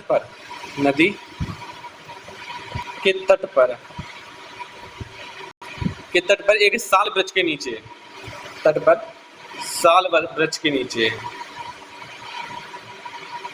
साल वृक्ष के नीचे कैवल्य यानी सर्वोच्च ज्ञान प्राप्त हुआ था। कैवल्य यानी कि सर्वोच्च ज्ञान की प्राप्ति किसके नीचे? ऋजुपालिका नदी थी और साल वृक्ष था, ठीक है। और इनको क्या प्राप्त हुआ? कैवल्य प्राप्त हुआ, यानी सर्वोच्च ज्ञान प्राप्त हुआ था। कौन सी कितनी अवस्था में? 42 वर्ष की अवस्था में, जबकि गौतम बुद्ध को 35 वर्ष की अवस्था में ये सब प्राप्त हुआ था। आगे बढ़ते हैं। महावीर स्वामी को ज्ञान प्राप्त होने के बाद क्या कहलाते? वो जिन कहलाए थे, ठीक है। महावीर स्वामी को ज्ञान प्राप्त करने के बाद सिद्ध, अरहत और जिन के बारे में बात करते हैं। सिद्ध वह आत्मा जिसने मोक्ष प्राप्त कर लिया हो, वो महावीर स्वामी थे। अरहत के बारे में बात करते हैं। अरहत वह व्यक्ति जिसमें सभी आंतरिक सत्यों जैसे क्रोध, अभिमान को जीत लिया और मोक्ष के योग्य हो। महावीर एक अरहत थे। जिन का अर्थ विजेता होता है जिसने अपनी इंद्रियों और इच्छाओं को विजय प्राप्त कर ली। और महावीर स्वामी को अपनी इच्छाओं पर पूर्ण नियंत्रण का जिन कहा गया। जैन धर्म के अनुयायी को जैन कहा गया। उपयुक्त सभी महावीर को कैवल्य प्राप्त होने के बाद जिन आयत और निर्गंथ, ठीक है, बंधनों से मुक्तता कैवलीन जैसे विभिन्न नामों से भी जाना गया। इसका राइट आंसर होगा ऑप्शन नंबर सी होगा, ऑप्शन नंबर डी होगा, ठीक है। तो उनको सिद्ध आयत और जिन इन सभी कहा गया, लेकिन अगर इनमें से ऑप्शन उपयुक्त सभी ना होता तो जिन पर टिक करते हैं, और इनको कैवलीन भी बोला जाता था। महावीर स्वामी ने कितने वर्षों तक तपस्या की थी? तो इन्होंने 12 वर्षों तक तपस्या की थी। महावीर स्वामी ने अपने उपदेश किस भाषा में दिए? तो उन्होंने अपने उपदेश प्राकृत भाषा में दिए थे। और गौतम बुद्ध ने तो उन्होंने पाली भाषा में दिए थे। वैदिक जो साहित्य है वो संस्कृत भाषा से आया था। अजातशत्रु की जो लैंग्वेज थी वो मगधी थी। महावीर स्वामी की मृत्यु कहाँ हुई थी? तो उनकी हुई थी पावापुरी में, ठीक है। और श्रावस्ती में गौतम बुद्ध ने सबसे ज्यादा उपदेश दिए थे। वैशाली सेकेंड है बौद्ध संगीति की, और राजगृह पहली है। क्लियर, आगे बढ़ते हैं। महावीर स्वामी ने 30 वर्ष की आयु में गृह त्याग दिया था, ये चीज ध्यान रखना, ठीक है। तो उन्होंने महावीर स्वामी ने कितने वर्ष गृह त्याग कब किया था? तो उन्होंने गृह त्यागा था 30 वर्ष की अवस्था में, 30 वर्ष की आयु में। जबकि गौतम बुद्ध ने कब त्यागा था? 29 वर्ष की आयु में गौतम बुद्ध ने, ठीक है। उन्होंने 29 वर्ष की आयु में त्याग दिया था, घर छोड़ छोड़ दिया था। जबकि जो महावीर स्वामी उन्होंने 30 वर्ष की आयु में घर छोड़ा था, 1 साल बाद।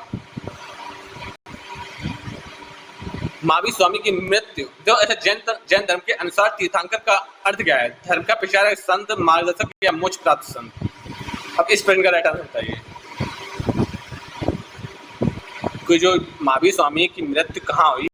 ये बात बता दिया कि पावापुरी में हुई। अब ये बताओ कि महावीर स्वामी की मृत्यु कहाँ हुई? पावापुरी में। ये सब समझ में आता है। जैन धर्म के अनुसार तीर्थंकर का अर्थ क्या है? तो जैन धर्म के अनुसार तीर्थंकर का अर्थ क्या है? धर्म का प्रचारक, संत, मार्गदर्शक, मोक्ष प्राप्त संत। तो इसका सही आंसर हो जाएगा मार्गदर्शक, ठीक है। जो संसार सागर से पार कराता है उसको जिन कहते हैं, उसको जैन धर्म का तीर्थंकर कहते हैं, तीर्थंकर, ठीक है, पार करा देने वाला। तीर्थंकर की विशिष्ट भूमिकाएं होती हैं। धर्म का प्रचारक के बारे में बात की जाए तो तीर्थंकर धर्म का प्रचारक होता है, लेकिन उनका मूल अर्थ इससे भिन्न है। संत की बात करी जाए तो संत एक सामान्य शब्द है, मार्गदर्शक, मोक्ष का मार्ग दिखाने वाला, ठीक है। तो जैन धर्म में तीर्थंकर भी महान आत्माएं होती हैं जिन्होंने स्वयं केवल मोक्ष प्राप्त कर लिया था और फिर दूसरों को संसार सागर पार कराने का मार्ग दिखाते हैं। वे तीर्थ या सेतु का निर्माण करते हैं। मोक्ष प्राप्त संत के बारे में बात करें तो यह आंशिक रूप से सही है, लेकिन मार्गदर्शक का घाट बनाने वाला अधिक सटीक होता है। महावीर स्वामी के अनुयायी को क्या कहा जाता था? महावीर स्वामी के अनुयायी को क्या कहा जाता था? बिच्छू, श्रावक, मुनि या संघ। तो इसका सही आंसर बताइए कि महावीर स्वामी के अनुयायियों को क्या कहा जाता था? तो इनके जो स्वामी थे उनको श्रावक कहा जाता था, श्रावक। और इसी श्रावक को ही क्या बोलते हैं? जैन, ठीक है। तो महावीर स्वामी जैन लिखा तो तुरंत बता देते, अब श्रावक लिखा था इसलिए नहीं बता पाए। तो दोबारा ऐसी गलती ना हो, ये ध्यान रखना। क्लियर?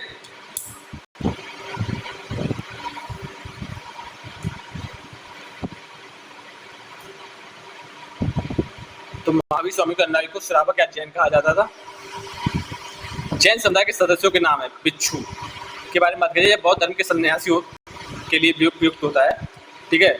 जो बिच्छू है ना, वे बौद्ध धर्म के सन्यासी होते थे, बौद्ध धर्म मान के बौद्ध धर्म के सन्यासी होते थे बिच्छू, सन्यासी, ठीक है। और जैन धर्म के श्रावक हुआ करते थे। जैन धर्म में गृहस्थ अनुयायियों को श्रावक पुरुष और श्राविका महिला कहा जाता था। ये वे लोग होते थे जो जैन सिद्धांतों का पालन करते हुए अपना सामान्य जीवन जीते थे। मुनि के बारे में बात करिए, जैन धर्म में साधुओं को मुनि कहा जाता था।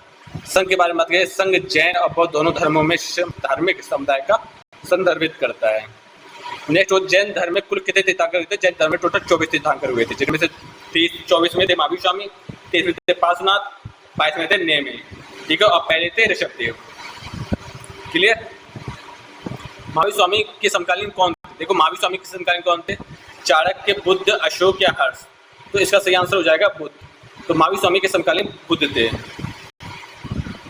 चाणक्य के बारे में बात की तो ये चंद्रगुप्त मौर्य के प्रधानमंत्री भी थे और अर्थशास्त्र भी इन्होंने रचना की थी, ठीक है। चाणक्य के बारे में और जान लो कि मौर्य के गुरु और सलाहकार थे महावीर और बुद्ध के काफी बाद आए थे ये। अशोक के बारे में बात की जाए तो अशोक मौर्य वंश के बाद शासक थे और बुद्ध के बाद आए थे। हर्ष के बारे में बात की जाए तो हर 7वीं शताब्दी ईस्वी के शासक रहे थे, जो कन्नौज के शासक रहे हैं। जैन धर्म के अनुसार मोक्ष प्राप्त करने के लिए क्या आवश्यक है? तपस्या, संन्यास, त्रिरत्न या उपवास। तो जो जैन धर्म के अनुसार मोक्ष प्राप्त करने का साधन है त्रिरत्न। ठीक है, त्रिरत्न कौन है? सही दर्शन, सही ज्ञान और सम्यक, देखो सम्यक दर्शन, सम्यक ज्ञान, सम्यक आचरण या सम्यक चरित्र। ठीक है, उपवास के बारे में, तो उपवास तपस्या का ही एक रूप है। जैन धर्म के त्रिरत्न कौन से हैं? सम्यक ज्ञान, सम्यक दर्शन, सम्यक चरित्र। तो ऑप्शन नंबर 20 का राइट आंसर हो जाएगा। जैन धर्म के 5 महाव्रतों में कौन सा व्रत नहीं है? सत्य, अहिंसा, अपरिग्रह, तप नहीं है। ठीक है, ब्रह्मचर्य होता वो भी सही था। सत्य, अहिंसा, अपरिग्रह, ये सभी हैं। ठीक है,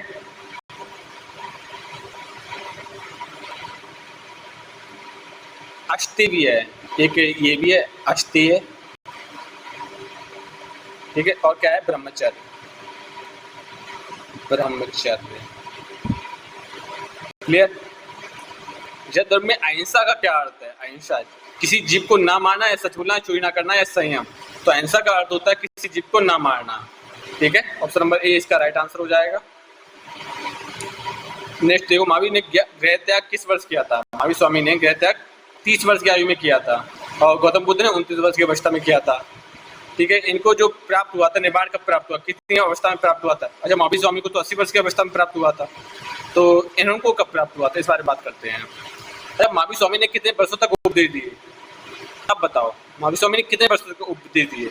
सिंपल बात है, अब उपदेश दिए इसका क्या मतलब है कि जो महावीर स्वामी ने जो निर्वाण कब कितने एज में प्राप्त हुआ था? निर्वाण, तो इनको निर्वाण जो प्राप्त हुआ था वो 72 वर्ष की अवस्था में प्राप्त हुआ था, और गौतम बुद्ध को, ठीक है, महावीर स्वामी जी को, स्वामी, ठीक है, तो इनको 72 वर्ष की अवस्था में, और बुद्ध जी को कब प्राप्त हुआ था? 80 वर्ष की अवस्था में। ठीक है, 80 वर्ष की अवस्था में। इन्होंने 42 वर्ष की अवस्था में इनको ज्ञान प्राप्त हुआ था, जबकि उनको कितने 35 वर्ष की अवस्था में ज्ञान प्राप्त हो गया था। महावीर स्वामी ने कितने वर्ष तक उपदेश दिए? तो काउंट कर लो, 30, 80 माइनस 30, तो सॉरी 42, तो लगभग 38 साल तक। 42 वर्ष की अवस्था में इनको ज्ञान प्राप्त हुआ।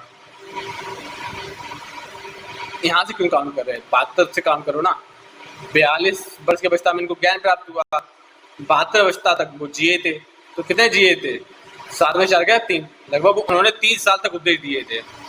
ठीक है, उन्होंने कितने साल तक उपदेश दिए थे? 30 साल तक उपदेश दिए थे, 30 साल तक। 30 वर्ष की अवस्था में ग्रह छोड़ा, और 30 वर्ष तक और जिए थे ग्रह छोड़ने के बाद। जैन धर्म के अनुयायी संघ के कितने अंग माने जाते हैं? जैन धर्म में अनुयायी संघ के कितने अंग माने जाते हैं? तो इसके बारे में बात करते हैं। ठीक है, तो अनुयायी संघ के 4 संघ माने जाते हैं, साधु, साध्वी, श्रावक और श्राविका। कौन कौन? साधु, साध्वी और श्रावक और श्राविका। श्राविका, ठीक है, कुछ ऐसे ये लोग थे। जैन धर्म के संघ में कौन कौन शामिल होते हैं? जैन धर्म के संघ में साधु, साध्वी, श्रावक और श्राविका, ये सब लोग शामिल होते हैं। पार्श्वनाथ ने जैन धर्म में कितने व्रतों की शिक्षा दी है? पार्श्वनाथ ने जैन धर्म में 4 व्रतों की शिक्षा दी है, और 5वां व्रत जोड़ा था महावीर स्वामी ने। जैन धर्म के कितने उपवास या अनशन प्रकार के होते हैं? अब इसके बारे में बात करते हैं। जो जैन धर्म में कितने उपवास हैं? तो ये टोटल 12 उपवास हैं। जैन धर्म में तपस्या के विभिन्न प्रकारों का वर्णन है, जिनमें आंतरिक और बाहरी तपस्या शामिल है। बाहरी तपस्या में उपवास के कई प्रकार हैं, 6 प्रकार शामिल हैं, लेकिन जैन धर्म में तपस्या यानी तप के व्यापक रूप से 12 माने जाते हैं, 6 आंतरिक और 6 बाहरी। महावीर स्वामी के पिता का क्या नाम था? तो अब इस प्रश्न का आंसर चाहिए। तो महावीर स्वामी के पिता का नाम सिद्धार्थ था। ठीक है, महावीर स्वामी के पिता का नाम सिद्धार्थ, जो ज्ञात्र क्षत्रिय कुल के प्रमुख थे। शुद्धोधन गौतम बुद्ध के पिता थे। ठीक है, भास्कर एक सामान्य नाम है। अजातशत्रु के बारे में बात की जाए तो बिंबिसार के पुत्र थे अजातशत्रु, और इनको ही हर्यक, ठीक है, पिता हंता भी बोला जाता है।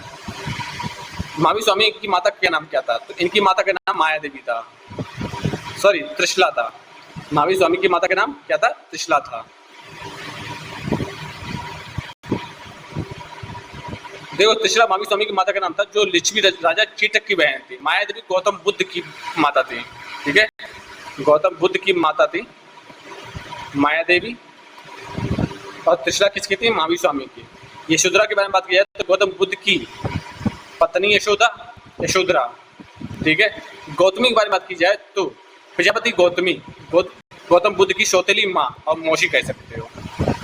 जैन धर्म की किस वस्तु को जन्म मरण के चक्र से मुक्ति का प्रतीक माना जाता है?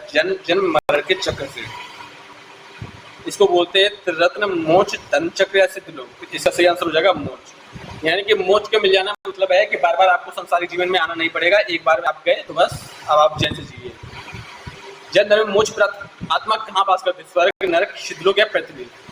तो आप इस प्रश्न का राइट आंसर बताइए कि जो जैन धर्म में मोक्ष प्राप्त आत्मा है वो कहाँ निवास करती है? वो सिद्धलोक में निवास करती है, ऐसा मानता है। स्वर्ग एक अस्थायी पुण्यलोक है, नरक एक अस्थायी दंडलोक है। सिद्धलोक जैन धर्म के अनुसार जो मोक्ष प्राप्त आत्माएं सिद्ध ब्रह्मांड के सर्वोच्च भाग में स्थित सिद्ध शिला या सिद्धलोक में अनंत ज्ञान, अनंत दर्शन, अनंत शक्ति और अनंत आत्म आनंद के साथ हमेशा निवास करते हैं। पृथ्वी संसार का क्षेत्र है। जैन तीर्थंकर के जीवन पर आधारित ग्रंथों को क्या कहते हैं? देखो, जातक होती हैं जो बुद्ध की जो पूर्वजन्म की कथाएं हैं वो जातक में लिखी गई, ठीक है। और भगवान गौतम बुद्ध ने जो बोला वो सभी सुत्त पिटक में आ गया, ठीक है। पुराण क्या है? पुराण वेदों में है।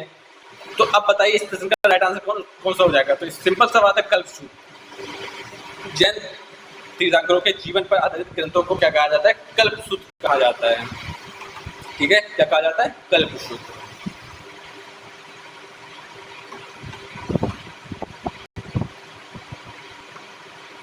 अच्छा, कल्पसूत्र की रचना किसने की थी? कमेंट बॉक्स में जरूर लिखिएगा कि कल्पसूत्र की रचना किसने की थी। तो कल्पसूत्र की रचना की थी भद्रबाहु ने, ठीक है। इसकी रचना की थी किसने? भद्रबाहु ने। क्लियर? इसने जैन तीर्थंकरों विशेष रूप से पार्श्वनाथ और महावीर स्वामी के जीवन और जैन संघ के इतिहास का विस्तृत वर्णन किया है। सुत्त पिटक में बौद्ध धर्म के त्रिपिटक में से एक है। जैन धर्म के प्रमुख ग्रंथ किस भाषा में थे? तो ये प्रकृत भाषा में थे। कल्पसूत्र की रचना किसने की थी? तो भद्रबाहु ने की थी, ठीक है। आगे बढ़ते, स्थूल बद्ध के बारे में बात की तो स्थूल बद्ध श्वेतांबर संप्रदाय के संस्थापक थे।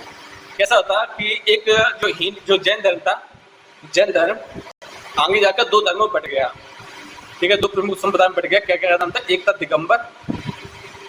दिगंबर और एक था श्वेतांबर।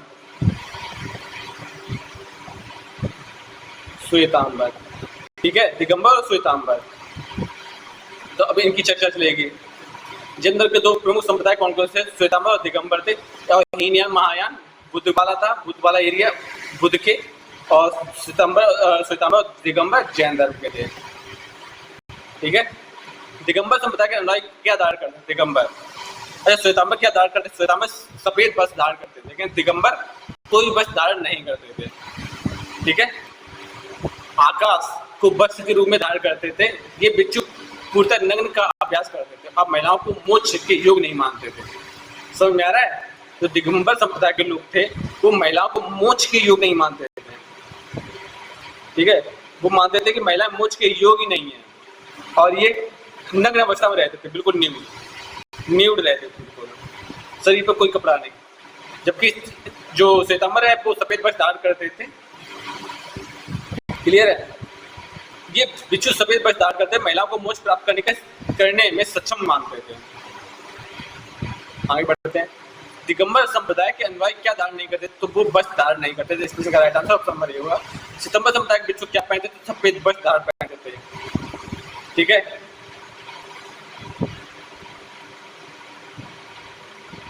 अच्छा, सफेद वस्त्र और केसरिया वस्त्र, इनमें क्या फर्क है? देखो, केसरिया वस्त्र आमतौर पर हिंदू साधुओं और कुछ बौद्ध भिक्षुओं द्वारा पहने जाते थे, लेकिन सफेद वस्त्र ही ज्यादा सही रहेगा इस क्वेश्चन के लिए।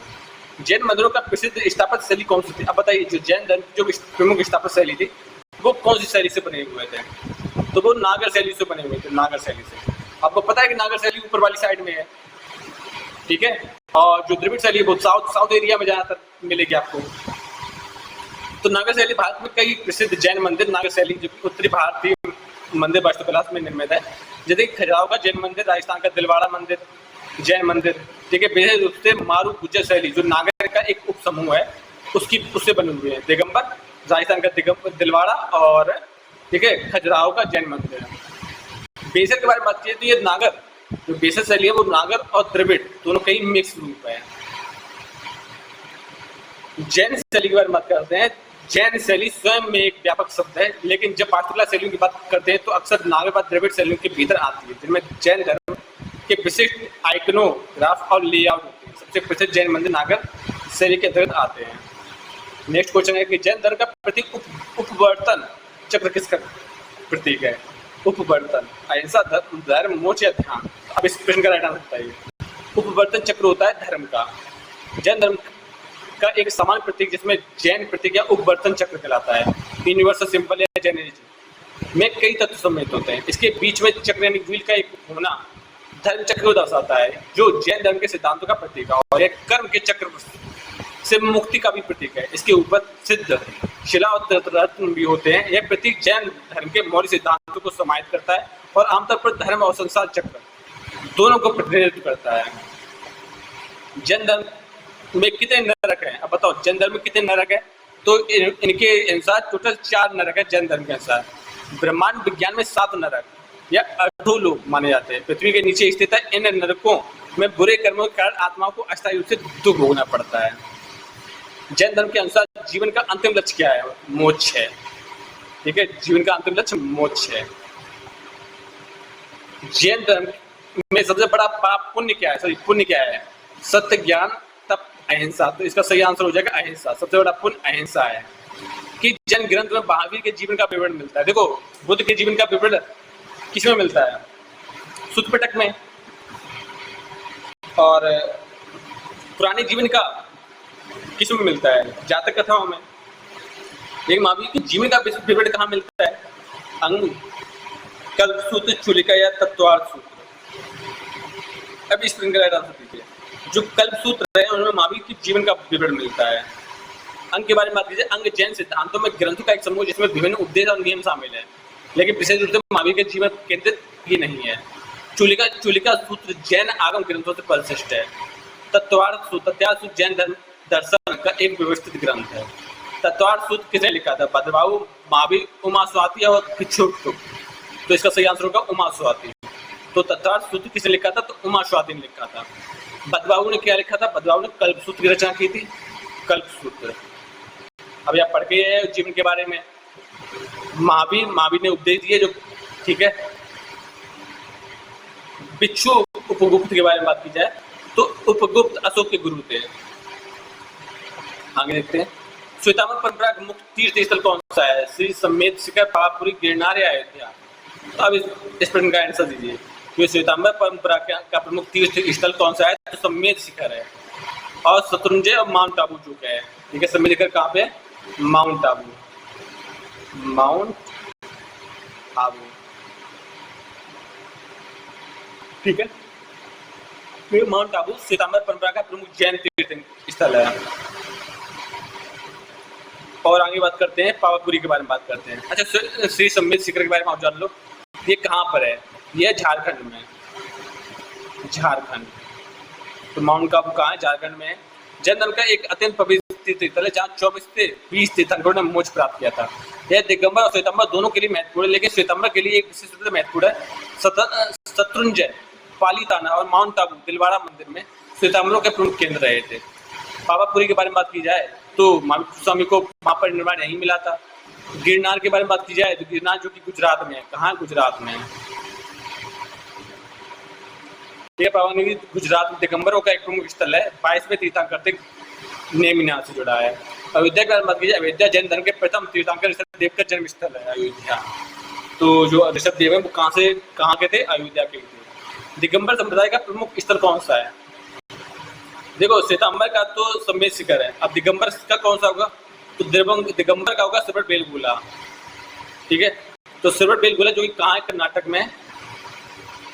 कर्नाटक, ठीक है। जैन धर्म का एक अत्यंत महत्वपूर्ण स्थल है जो गोमतेश्वर बाहुबली की विशाल मूर्ति स्थापित है और 12 साल में मस्तकाभिषेक समारोह होता है। बदबाहु और चंद्रगुप्त मौर्य से भी जुड़ा हुआ है, ठीक है। जैन धर्म में कर्म का स्थान क्या है? पाप का कारण, जन्म का कारण, बंधन का कारण या कोई सभी। जैन धर्म में कर्म का क्या स्थान है? तो देखो जैन धर्म में सब अच्छा 193 देखो फिर से जैन धर्म में प्रमुख संप्रदाय कौन सा सर्वर बिल बोला जो कहाँ है कर्नाटक में है। बाकी पावापुरी आपको पता ही है निर्माण प्राप्त हुआ था नालंदा यूनिवर्सिटी है वैशाली का है सेकंड हुई थी ठीक है बुद्ध संगति बहुत संगति कर्म के बारे में बात करते हैं तो इसका उपयुक्त सभी इसका सही आंसर होगा पाप का कार्य जन्म का कार्य और बंधन का कार्य क्या है कर्म है कहते हैं कर्मान्यवाद कार्य माफलीसो कदाचन है। जैन धर्म में सम्यक ज्ञान का है शास्त्रों का अध्ययन आध्यात्मिक ज्ञान सच्चा ज्ञान तो इसका सही आंसर क्या हो जाएगा इसका सही आंसर हो जाएगा सच्चा ज्ञान। शास्त्रों का अध्ययन एक ज्ञान प्राप्त करने का लिए साधन है स्वयं ज्ञान। आध्यात्मिक ज्ञान के बारे में बात की जाए तो यह सही है लेकिन सच्चा ज्ञान अथवा सटीक नहीं है ठीक है। सच्चा ज्ञान के बारे में बात करें जैन धर्म में सम्यक ज्ञान का अर्थ है जैन सिद्धांतों वास्तविकता और आत्मा का स्वरूप का सच्चा पूर्ण ज्ञान है। तपस्या के बारे में बात करें तपस्या एक साधना पद्धति है ज्ञान नहीं। जैन धर्म में अहिंसा का पालन करने वाला क्या कहलाता है जैन धर्म में अहिंसा का पालन करने वाला क्या कहलाता है तो श्रावक तपस्वी आर्य या मुनि तो इसका सही आंसर हो जाएगा श्रावक ठीक है। महावीर स्वामी की समाधि स्थल कौन सी है तो बताइए महावीर स्वामी की जो समाधि स्थल है कहाँ पे तो पावापुरी में है ठीक है। जैन धर्म के किस तत्व को अनंत ज्ञान कहा जाता है धर्म आत्मा मोक्ष या ज्ञान तो इसको सही आंसर हो जाएगा ज्ञान जिसको बोलते हैं कैवल्य कैवल्य अनंत ज्ञान को ही कैवल्य बोला जाता है। आगे बढ़ते हैं जैन धर्म में अपरिग्रह क्या है संयम संग्रह ना करना तपस्या ब्रह्मचर्य।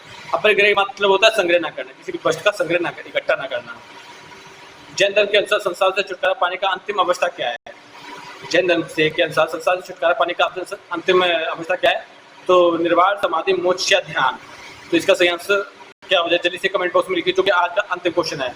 आज का अंतिम क्वेश्चन नहीं है ठीक है इस क्लास का अंतिम क्वेश्चन है क्योंकि हम लोग ऑलरेडी 100 की सीरीज पढ़ रहे हैं तो इस मिलाकर 200 क्वेश्चन हो जाएंगे और नेक्स्ट 100 क्वेश्चन आगे क्लास में देखेंगे। तो जल्दी से बताइए जो जैन धर्म के अनुसार संसार से छुटकारा पाने का अंतिम अवस्था क्या है तो मोक्ष है ठीक है। इसका सही आंसर हो जाएगा ऑप्शन नंबर सी। निर्वाण के बारे में बात की है तो निर्वाण बौद्ध धर्म का अंतिम लक्ष्य है हालांकि इसका अर्थ में समानता है। समाधि के बारे में बात की है समाधि ध्यान की एक गहरी अवस्था होती है। मोक्ष जैन धर्म में संसार जन्म मरण का चक्र से छुटकारा पाने का अंतिम अवस्था मोक्ष कहलाती है जहाँ आत्मा कर्मों से पूरी तरह से मुक्त हो जाती है और सिद्ध लोक में निवास करती है। ध्यान मोक्ष प्राप्त करने का एक साधन है ठीक है। तो अगर आप इस चैनल पर नए हैं तो सब्सक्राइब करना बिल्कुल भी ना भूलें और जितने भी आपके सब्जेक्ट हैं वो सारे सब्जेक्ट आपको यहाँ मिलेंगे। जितने भी आपके सब्जेक्ट हैं वो सारे सब्जेक्ट आपको यहाँ मिलेंगे और हर एक सब्जेक्ट से आपको 200 से 300 क्वेश्चन मिलेंगे। टोटल मान के चलिए लगभग आपके लिए 4000 क्वेश्चन की सीरीज है ठीक है। 4000 क्वेश्चन की सीरीज है जो आपको ऑप्शंस के माध्यम से आप उस सीरीज से जुड़े ठीक है। फ्री है कोई कॉस्ट नहीं है आप उस सीरीज को चुनें जो कि शुरुआत हुई है 2 वीडियो अपलोड हो रहे हैं ये दूसरा है। इससे आपको ये हो जाएगा कि आप ऑप्शन के माध्यम से पूरा का पूरा चैप्टर आपको समझ में आ जाएगा जो कि महत्वपूर्ण है आर के लिए ठीक है। तो मिलते हैं नेक्स्ट क्लास में।